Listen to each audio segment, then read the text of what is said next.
podía ser un hombre de oración, pero tengo que confesar que a veces oro más en público que en privado. Eso tiene que cambiar, espero que cambie este año. Para mí es un privilegio poder estar aquí. Hace 4 meses lo decíamos, qué guay poder estar con vosotros, y hay gente que nos decía, a ver dentro de 4 meses lo que decís. Y han pasado creo que 5 y puedo seguir diciendo lo mismo, incluso con más alegría y con más sentimiento, ¿no? De que realmente era este y es nuestro lugar. Así que gracias por acogernos, gracias por aguantarnos y sobre todo gracias por desafiarnos a vivir una vida que merece la pena, ¿no? ¿Cuántos de vosotros habéis recibido ya esta semana algo que le habíais pedido al Señor? ¿Cuántos? ¿Cuántas? Wow, un montón de gente. Cosas que habíais a lo mejor escrito la semana pasada, una petición personal y que habéis visto una respuesta. ¿Cuántos creéis que vais a recibir de parte de Dios lo que le habéis pedido? Muy bien. Bueno, hay cosas, por ejemplo, yo puedo pedir que me salga pelo, ¿vale? Pero igual eso no sucede. Pero si pides cosas conforme al corazón de Dios es otra cosa, ¿no? Porque estás en sintonía con Él. Así que, mirad, yo quería hablaros de las cuevas. A mí las cuevas especialmente no me gustan, no soy espeleólogo, pero Dios me ha hablado de las cuevas de una manera bastante fuerte. La cueva como lugar de encuentro, la cueva como lugar profundo, la cueva como lugar de lucha, pero la cueva también como lugar de oportunidad, ¿no? De poder salir de la cueva al propósito que Dios, para cumplir el propósito que Dios tiene para tu vida, ¿no? La primera cueva de la que os quiero hablar es la cueva donde estuvo Elías. Seguro que casi todos conocéis la historia de Elías. No la voy a contar porque si no me tiraría aquí todo el día. Pero sí que, para ponernos en contexto, Elías, por hacer la voluntad de Dios, se mete en problemas. Y se mete en problemas bastante serios. Pero no cabe duda que Elías ha visto el poder y la mano de Dios, ¿no? Pero la amenaza más fuerte es la que esta mujer tan simpática, llamada Jezabel, dice algo bastante amenazador. Que los dioses me castiguen sin piedad si mañana a esta hora no te he quitado la vida, como tú se la quitaste a ellos. Porque básicamente Elías se carga a 400 profetas de Baal.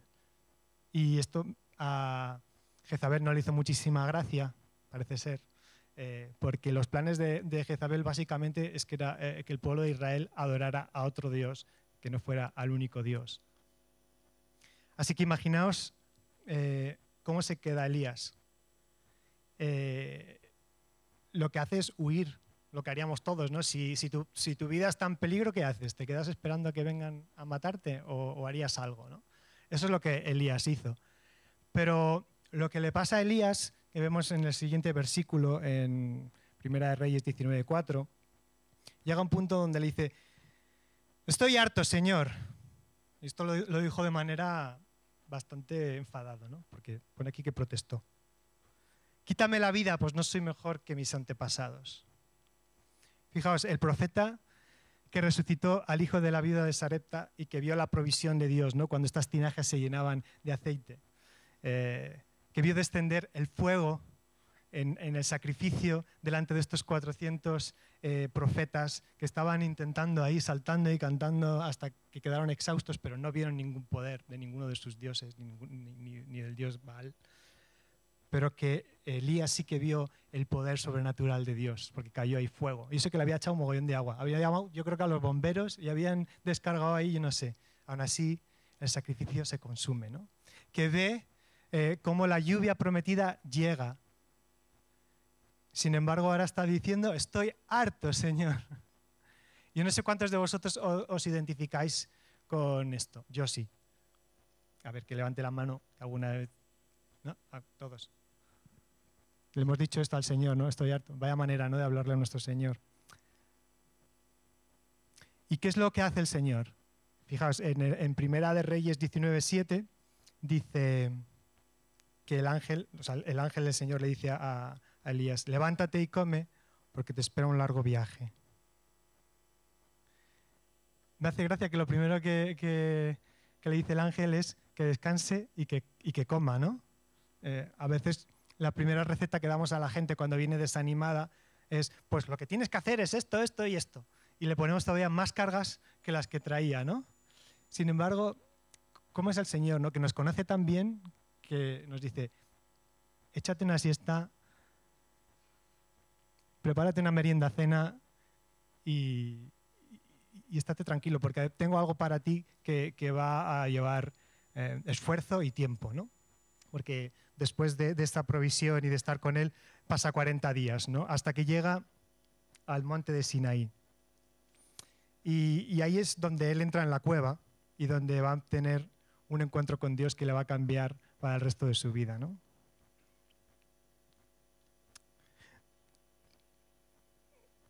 Con el tema del descanso, a veces los cristianos parece que, o igual esto solo me pasa a mí, ¿no? Pero como que hay una urgencia de estar en todo y de hacer todo. Yo tenía, cuando era más joven, tenía esta idea de que si me perdía una reunión, digo, como llega el avivamiento hoy y no he estado, qué mal, ¿no? Y tenía esta obsesión de qué va a pasar si llega el avivamiento, si el poder de Dios... Pero mira, Dios tiene todo el tiempo del mundo. Y eso es súper importante, porque Dios no tiene prisa. Lo que a Dios le importa eres tú, le importa tu vida, le importa tratarte desde las necesidades más básicas hasta las más, no sé, sobrenaturales o impresionantes, ¿no? Dios nos quita esa ansiedad.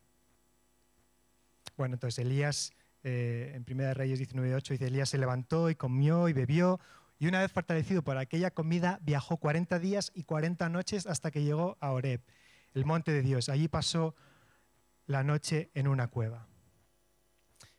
Las cuevas, bueno, sobre todo en el Antiguo Testamento y en el Nuevo, y en aquella época pues se usaban pues, o para esconderte, como hemos visto en el caso de Elías, o para vivir. No sé si habéis visto alguna cueva donde hay una casa. Hay algunas chulas, pero vamos, yo no viviría ahí personalmente. Y las cuevas también se utilizaban como sepulcros, ¿no? Donde se enterraba a la gente. Elías llega aquí para huir de una situación, entonces pues ahí está, deprimido, hecho polvo. Y aquí es donde viene para mí lo importante, ¿no? Cuando Dios empieza a tratar con él, porque vale, has descansado, has comido, ahora vamos a tener una conversación tú y yo. En 1 Reyes 9,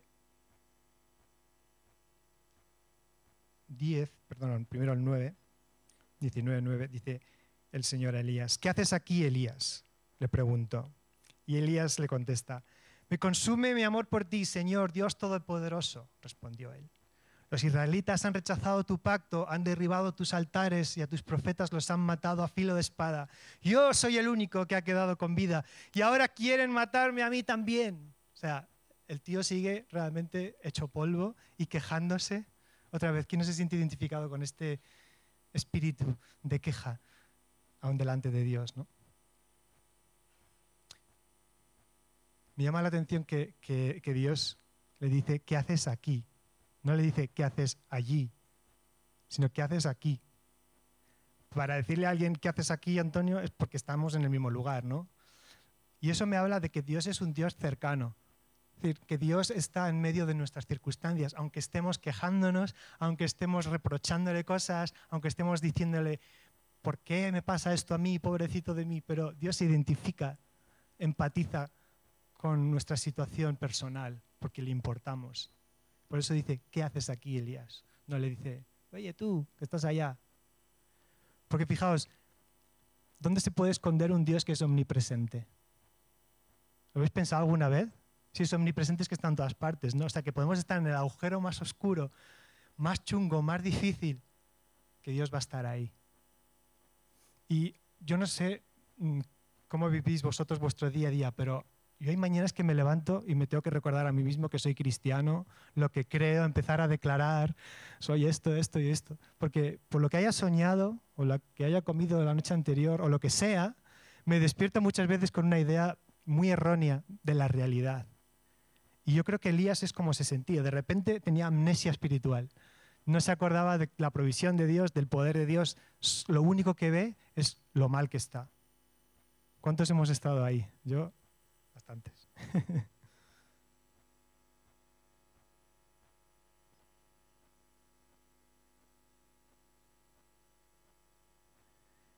En Primera de Reyes 19:11, aquí ya la cosa cambia. Aquí ya no le da de comer ni le pregunta, aquí hay una orden. Si el Señor ordena algo, cuidado, ¿eh? Sal y preséntate ante mí en la montaña, porque estoy a punto de pasar por allí. Y bueno, pues por lo que cuenta el texto, salió, porque si no, no hubiera visto el viento que hizo temblar las rocas, el terremoto y el fuego. Y de repente llega un silbido apacible o un suave murmullo. Y le recuerda a Elías, no estoy en el viento, no estoy en el terremoto, ni estoy en el fuego. A pesar de que él había visto el fuego y había visto un montón de cosas increíbles. ¿Y sabéis lo que me habla a mí esto? Que a veces creemos que Dios siempre va a orar de la misma manera. O que Dios va a venir y todo va a temblar y van a ser reuniones que, pues eso, parece que va a ser la segunda venida de Cristo, ¿no? Por cómo estamos clamando y estamos conectando con la presencia de Dios. Hay muchas veces donde sencillamente el Señor hace...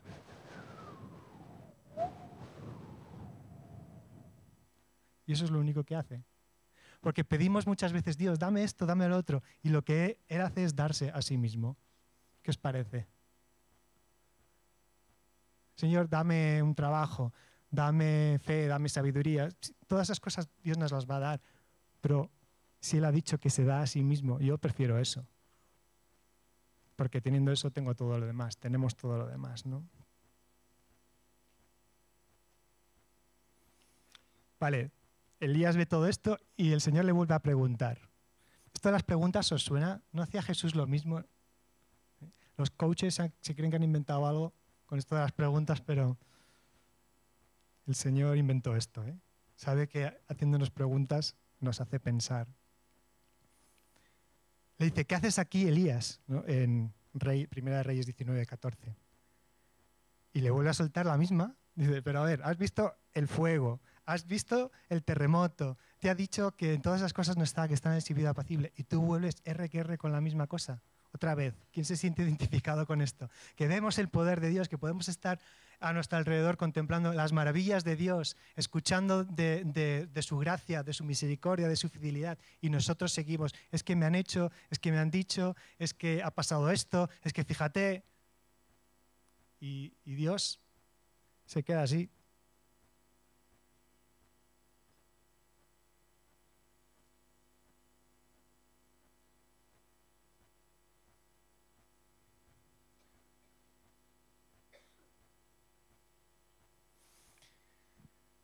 Pero en 1 Reyes 19:15 para mí está la clave, ¿no? Que ahora Elías no contesta, sino que después de lo que Dios le pide que haga, 1 Reyes 19:15, sencillamente Elías obedece. A veces la mejor respuesta no es con palabras. Bueno, yo creo que las palabras sin acciones no valen para nada. Pero la mejor respuesta, porque ya ha dejado de argumentar con Dios, ya ha dejado de discutir con Dios, la mejor respuesta es obedecer. Y de hecho, esto es lo que el Señor le encarga, ¿no? En el 19:15. Regresa por el mismo camino y ve al desierto de Damasco. Cuando llegues allá, unge a Jezael como rey de Siria y a Jehú, o como se diga esto, hijo de Nimsi, como rey de Israel. Unge también a Eliseo, hijo de Safat. Y es lo que hizo. No argumentó, obedeció. ¿Sabes una cosa que he aprendido en estos años? Que Dios siempre tiene la razón. Mira que discuto con Él, ¿eh? Y todavía lo hago. Pero me doy cuenta que es inútil. Pero aún así, Dios nunca me echa fuera. Dios nunca nos echa fuera. Y esto me habla de un Dios también que entiende y que es comprensivo con nuestras luchas y nuestras dificultades, ¿no? ¿Cuál es el plan de Dios? No es la pregunta del millón. Pues hacer la voluntad de Dios es hacer lo último que Él te manda a hacer. En este caso, Elías, ¿qué es lo que le manda a hacer? Unge a estos reyes, vete donde Eliseo, que va a ser tu sucesor. Y también me habla de otra cosa, es que Dios está pensando también en un proyecto a largo plazo. Porque imaginaos, si Elías se hubiera muerto y no hubiera habido sucesor, pues se podría haber acabado algo ahí, ¿no? Sin embargo, hay un plan de preparar a la siguiente generación. Y esto es sobre todo para todos aquellos que estáis en un cargo de influencia. Y, bueno, yo pienso que esto es para todos los creyentes, ¿no? ¿Qué personas tenemos en mente a las que estamos cuidando, de las que nos estamos preocupando, a las que estamos alimentando, con las que estamos pasando tiempo? Porque el discipulado es mucho más que un librito. Que están bien, ¿eh? Pasa que a mí no me gustan mucho los libros de discipulado y todo esto, porque si eso no va acompañado de una relación personal, de una relación de tú a tú, entonces el discipulado no sirve de mucho. Cuando nosotros viajamos, a veces con Jazz y con otra gente, y siempre invitamos a alguien que vemos que está con ganas de servir al Señor, el discipulado ocurre en las 7 u 8 horas en la furgoneta. Entre risas y contar anécdotas, tal, lo que al final es menos importante es cuando estamos a lo mejor en un escenario. Lo que ha ocurrido antes, lo que ha ocurrido después y lo que ha ocurrido durante, eso ha hecho que el tiempo de calidad sea importante. Yo os animo y os reto en esta mañana a que penséis a largo plazo. Porque si nosotros no estamos identificando quiénes son los siguientes Eliseos o Eliseas, pues no va a haber relevo generacional. Y necesitamos invertir en las nuevas y en las siguientes generaciones. Bueno, podría estar hablando un día de esto. Yo quiero hablaros ahora de otra cueva, que es la cueva de David, la cueva de Adulam. ¿Os suena más o menos? ¿Sí? Pues, bueno, ¿por qué se va David ahí? También porque está amenazado de muerte, porque Saúl se le ha ido a la cabeza y dice, te voy a matar. Y hay un texto, de hecho, que nos puede poner un poco en contexto. 1 Samuel 20:30. ¿Crees que no sé que eres muy amigo? Esto se lo está diciendo Saúl a Jonatán. ¿Crees que no sé que eres muy amigo del hijo de Isaí? Para vergüenza tuya y de tu desgracia y de tu desgraciada madre. Mientras David viva en esta tierra, ni tú ni tu reino estarán seguros. Así que manda a buscarlo y tráemelo, pues está condenado a morir. Fijaos, David está amenazado de muerte. Así que se pira y acaba donde el rey de los filisteos. Y cuando el rey de los filisteos dice, anda, este es David, del que cantaban esto de que Saúl mató a 10 y este a 10.000, imagino que diría, pues este se cargó a Goliat, ¿no? Y David, yo sabía que David era muchas cosas, que era profeta, que era rey, que era músico, que hacía instrumentos. Lo que no sabía es que era actor. Porque lo hace tan bien que dice, anda, pero que se lleven a este loco de aquí, por favor. Y se va huyendo, ¿no? Y acaba en una cueva.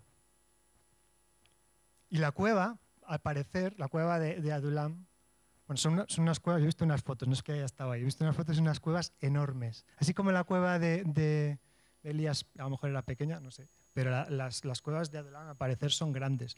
Y deben de serlo porque a David le acompañaron 400 hombres y mujeres.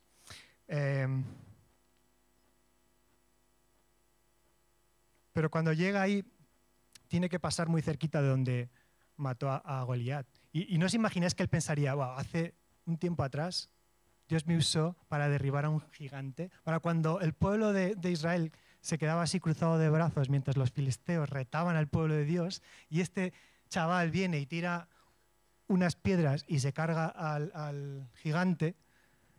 ¿No os imagináis que él pensaría, fijaos cómo estaba yo hace unos años y tenía el favor del rey y podía vivir con el rey, ¿no?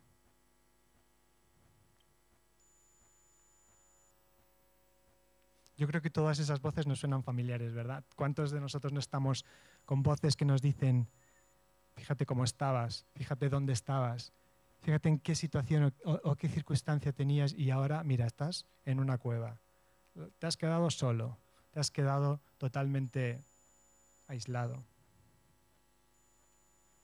Hace unos 12 años mi padre empezó a enfermar de Alzheimer. Y para los que hayáis tenido un familiar con Alzheimer, pues sabéis que es una enfermedad dura y difícil, ¿no? Porque poco a poco vas viendo cómo tu padre pues va perdiendo facultades, ¿no?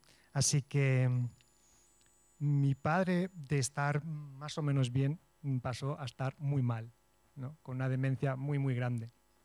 Y fue duro, de repente ver a tu padre que no te reconoce, que tiene que estar atado a una cama porque si no se escapaba a la calle. Y yo pensé, no sé, Dios, dame fuerzas porque esto es muy duro. Empezó a empeorar tanto que mi madre dijo, bueno, tengo que ingresarlo a una residencia porque no puede estar en casa.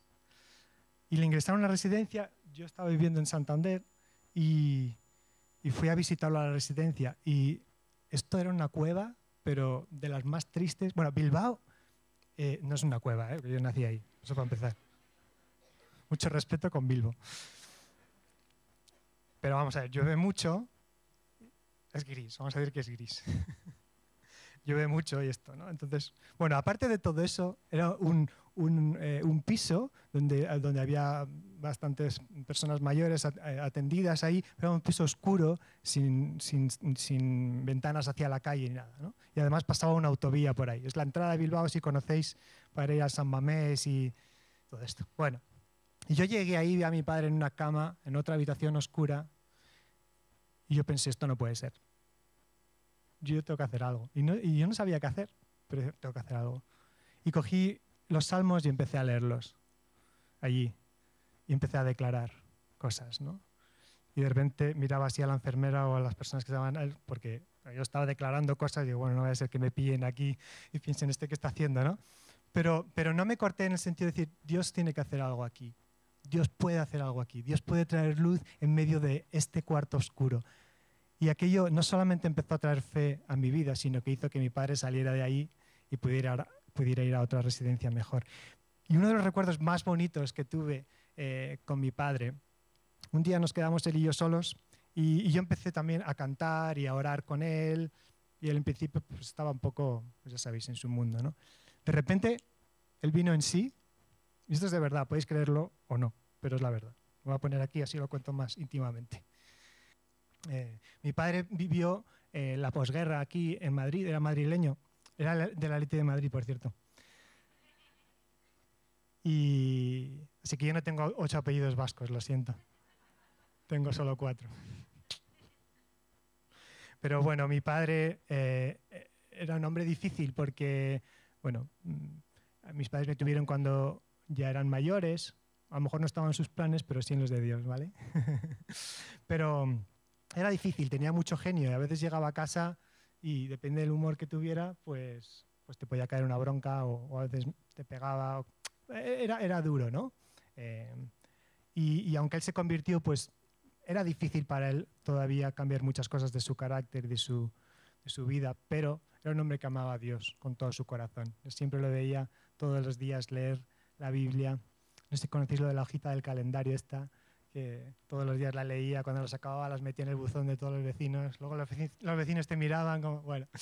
Pero en ese momento estaba orando, estaba cantando. De repente él como vino en sí y de repente puso su mano sobre mí y empezó a bendecirme. Digo, hijo mío, te bendigo. Hijo mío, perdóname por todos los momentos en los que te he hecho pasar mal, por todos los momentos donde a lo mejor no te he comprendido, ¿no? Y para mí fue un momento de esos de presencia de Dios y de estar también con mi padre, ¿no? Y cuando acabó eso, me dijo, ¿y tú quién eres? ¿No? El año pasado se fue con el Señor y también tuve otros momentos esos de cueva, porque me llamaron y me dijeron, tu padre va a morir esta noche, seguramente, ¿no? Y yo creo, yo estaba escuchando a tu padre, Rebeca. Y yo estaba, wow, qué hombre, ¿no? Sentado aquí en una silla con más energía que todos los jóvenes de esta iglesia. Y ese mismo día me llamaron para ir para allá y, no sé, son de esas sensaciones que tienes paz en tu corazón y sabes, Dios va a hacer algo, ¿no? Y cuando llegamos allí estaba en la habitación, pues, bueno, esperando para morir, ¿no? Básicamente. Y yo sentí de orar para que Dios se lo llevara en paz. Había un poco de resistencia, pues no todos en mi familia son cristianos, ¿no? Pero yo les dije, ¿por qué no nos juntamos y sencillamente pedimos a Dios que se lo lleve en paz, ¿no? Y, no veas, yo no sé a vosotros, para mí cuando Dios me pide cosas me cuesta un montón, porque no soy precisamente rápido, ¿vale? Si no hablas con Loida. Me cuesta un poquito reaccionar así a tiempo. Y cuando Dios me pide cosas que requieren una situación en la que es incómoda y que enfermeras pasando, tu familia, tal, esto, lo otro, y Dios te dice, no, pero hazlo. Y tú, pero que no, que lo hagas. Y lo hice. Y oré.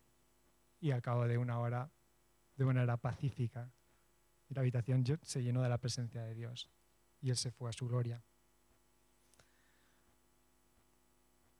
Mirad, hay muchas voces, pero hay que escuchar la voz. ¿Sabéis que a Frank Sinatra le decían que era la voz? Esto para generaciones ya un poco más mayores, pero porque por alguna razón su voz se diferenciaba del resto. Bueno, la voz de Dios todavía infinitamente mucho más grande, ¿no? ¿Sabéis? David, estando en la cueva, era el futuro rey y estaba ungido. Seguía siendo ese profeta y ese músico y todo eso, pero estaba en una cueva, ¿no? Y hay un salmo que él escribe, porque en el Salmo 34, no sé si lo podemos poner, que justo antes del salmo dice de David, cuando fingió, o sea, lo de actor, cuando fingió estar loco delante de Abimelech y expulsado por este, se marchó. Así que esto lo tuve que escribir en Adulam. Y creo que esto es uno de los salmos que también leí con mi padre. ¿Por qué no lo leemos juntos? ¿Tiene una fuerza esto de leer juntos? Vamos a ver. Bendeciré al Señor en todo tiempo. Mis labios siempre lo alabarán. Mi alma se gloría en el Señor. Lo oirán los humildes y se alegrarán. Engrandezcan al Señor conmigo. Exaltemos aún a su nombre. Busqué al Señor y Él me respondió. Me libró de todos mis temores. Radiantes están los que a Él acuden. Jamás su rostro se cubre de vergüenza. Este pobre clamó y el Señor le oyó y lo libró de todas sus angustias. El ángel del Señor acampa en torno a los que le temen. A su lado está para librarlos. Prueben y vean que el Señor es bueno. Dichosos los que en Él se refugian. Y vamos a ir del 16 al 29. El Señor está cerca de los quebrantados de corazón y salva a los espíritu abatido. Muchas son las angustias del justo, pero el Señor lo librará de todas ellas. Le protegerán todos los huesos y ni uno solo le quebrarán. La maldad destruye a los malvados. Serán condenados los enemigos de los justos. El Señor libra a sus siervos. No serán condenados los que en Él confían. ¡Amén! ¿Lo creemos o no? Mira, si David fue capaz de escribir esto en la cueva, ¿qué no podemos escribir nosotros? David enfrentó oposición, peligro de muerte. Obedecer a Dios trae a veces la oposición y la persecución, pero David no se desanimó. Tenía claro cuál era su llamado. A lo mejor te has acostumbrado a la cueva. Quizá hasta tengas compañía como David, pero no estás en el plan definitivo de Dios. La cueva no es el final del proceso. La cueva es parte del proceso. La cueva es parte del camino, pero no es el camino, no es el fin. Y yo quiero decirte en esta mañana que no es el fin. Que la cueva donde tú te puedas encontrar, esa no es tu casa. Hay una frase que me encanta, no es mía, me encantaría que fuera mía, pero... No dudes en la oscuridad lo que Dios te habló en la luz. Esta es para apuntarla. No dudes en la oscuridad lo que Dios te ha hablado en la luz. Lo que Él te ha revelado en su palabra, lo que Él te ha revelado a través de hermanos, hermanas. Ahora voy a hablar una cueva, es la última, una cueva vacía, un sepulcro vacío. Y esta es la cueva de Jesús, donde Jesús... De hecho, Jesús no fue a esta cueva, a Jesús lo llevaron. Porque el proceso difícil para Jesús ocurrió antes, ocurrió en Getsemaní. Creo que Almudena lo mencionó la semana pasada, ¿no? Ahí es donde, Señor, si es posible, pasa de mí esto, pero que se haga tu voluntad. Otra vez vemos honestidad ante Dios. Otra vez vemos intimidad con el Padre. Las cuevas, los momentos duros, difíciles, también nos pueden llevar a tener intimidad con Dios. Para que algo germine, primero tiene que morir. El tiempo de ayuno no es precisamente una de las mejores cosas de la vida cristiana. Hablaba, creo que era con Jazz esta semana, ¿no? Como, que está costando, ¿eh? No solo por el hecho de negarte a ciertas cosas, ¿no? Cada uno de nosotros hemos decidido con Dios, porque esto es una cosa personal. Esto es entre tú y Dios. Tú sabes lo que decides dejar. Pero cuando tú decides la comida o decides esto o lo otro, y de repente notas que te cuesta. Y no solo que te cuesta, sino que ese tiempo lo dedicas realmente para buscar a Dios y Dios te empieza a revelar cosas y hay cosas que no te gustan, pues a mí no me gusta. Ya está. No me gusta lo que Dios me muestra. Porque cuando enciendes un horno, eso para conseguir el oro puro que se hace, ¿no? Elevar a temperaturas máximas para que el oro se refine. Si Dios quiere una iglesia refinada, pondrá el horno a tope. Si Dios quiere vidas refinadas, pondrá el horno a tope. Así que no nos sorprenda si estamos en mitad del ayuno y hemos empezado con muchísima ilusión, de repente estar a media semana y decir, va a ser que esto del ayuno es complicado y difícil. Pero Dios no nos muestra cosas para dejarnos ahí, nos muestra cosas para sacarnos de ahí.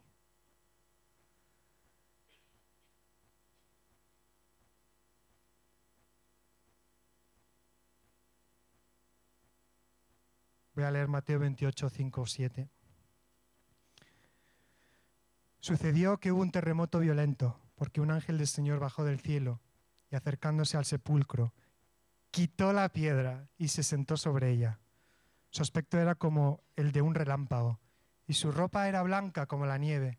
Los guardas tuvieron miedo de él y se pusieron a temblar y quedaron como muertos. Y luego llegaron las mujeres al sitio y ¿qué encontraron? Una tumba vacía. Podemos visitar muchas tumbas, la de mucha gente conocida, ¿no? Pero la de Jesús está vacía.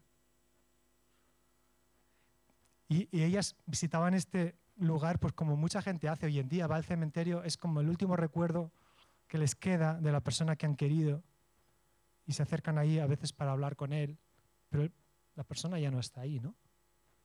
A veces también con Jesús nos pasa esto, nos vamos a un recuerdo de Jesús que tenemos, a una experiencia del pasado, a lo que Dios hizo en los años. Yo vengo del famoso avivamiento de Burgos y fue genial, pero yo creo en el avivamiento de hoy en día, de lo que Dios va a hacer hoy, de lo que Dios va a hacer en esta generación, de lo que Dios va a hacer a través de esta iglesia, de lo que Dios va a hacer en Madrid, de lo que Dios va a hacer en España. Lo que hizo en Burgos hace 30 años fue genial y gracias a eso muchos estamos hoy aquí. Pero hay que mirar hacia adelante porque Dios tiene cosas nuevas. Y por eso el ángel le dice, ¿por qué buscáis al que vive entre los muertos, ¿no? ¿Por qué seguimos buscando en el pasado? ¿Por qué seguimos cogiendo recuerdos y memoria? Es que amistad cristiana, cuando éramos 12, qué guay era todo, nos conocíamos, normal, erais 12. Pero ahora es más difícil, ¿no? Y por eso yo creo que esto de los devocionales ayuda. A mí me ha ayudado el hacerlos solo por el hecho de conoceros. Ha sido genial, de verdad, conocer personas como José Carlos, que no conozco tanto, y saber dónde Dios le ha puesto su corazón, Ana, Eva la conocía más. Es un privilegio conoceros, porque Dios tiene tanto potencial en esta iglesia. Ahora, el potencial, si no se usa, ¿qué pasa? Que no sirve de gran cosa, ¿no?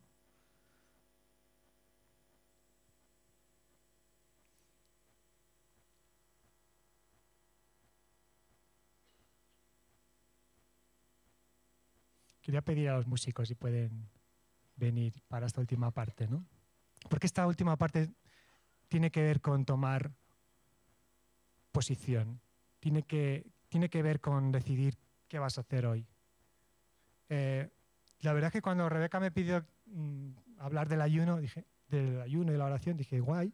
Cuando escuché a Almudena hablar, dije, pues ya ha dicho todo, ¿ahora qué voy a decir? Pero estábamos el lunes en la sala de oración y yo empecé a hablar de la gente que salga de las cuevas, no sé qué de las cuevas, y de repente Almudena me dice, ayer me vino esta palabra, ¿no? Y es una palabra que está en Cantares y yo la veo como Cristo diciéndonoslo a nosotros, a su iglesia. Paloma mía, escondida entre las grietas de las rocas, en los huecos más recónditos, déjame ver tu figura, déjame escuchar tu voz. Es tan dulce tu voz y tan bella tu figura. Es tan bella tu voz. Eso no le está diciendo Dios a nosotros. A Dios le encanta escuchar nuestra voz. Puede ser una voz de queja, en principio. Puede ser una voz de, a lo mejor, indiferencia. Pero si nuestro corazón está moldeable y tierno al Señor, a la larga, como os he dicho antes, Dios tiene la razón, pues acabo diciendo, pues Señor, lo que tú digas. Señor, lo que tú digas. Mira, yo no sé en qué tipo de cueva te encuentras en esta mañana. Puedes identificarte mucho más con Elías, perdón. Porque a lo mejor estás quemado, quemada, cansado, cansada, triste, con mucha queja, hasta crítica en tu corazón hacia lo que otros han hecho hacia ti. A lo mejor estás hasta enfadado o enfadada con Dios. No sé. A lo mejor te encuentras como David, sí. Sientes que tienes un llamado sobre tu vida, sientes que realmente Dios te quiere usar para muchas cosas, pues estás en una cueva. Y tú dices, sí, Dios me ha ungido y Dios me ha usado y derribé a estos gigantes y tal, pero ahora estoy en una cueva. Entonces, Señor, ¿qué quieres de mí? Pues yo te invito en esta mañana a que vayas a otro tipo de encuentro con Cristo, que es el que ocurre fuera de la cueva. Que como Elías y como David, digas, sí, Señor, a lo mejor no lo entiendo todo, no lo tengo todo muy claro, pero te digo sí. Te digo sí. Mira, una de las oraciones que más me encantan es cuando yo creo que eran los discípulos que dicen, Señor, ayúdame en mi incredulidad. Es decir, yo hay veces que no tengo fe para creer. A lo mejor tú tampoco. Pídele al Señor, Señor, ayúdame en mi debilidad, ayúdame en mi incredulidad, ayúdame porque yo solo no puedo.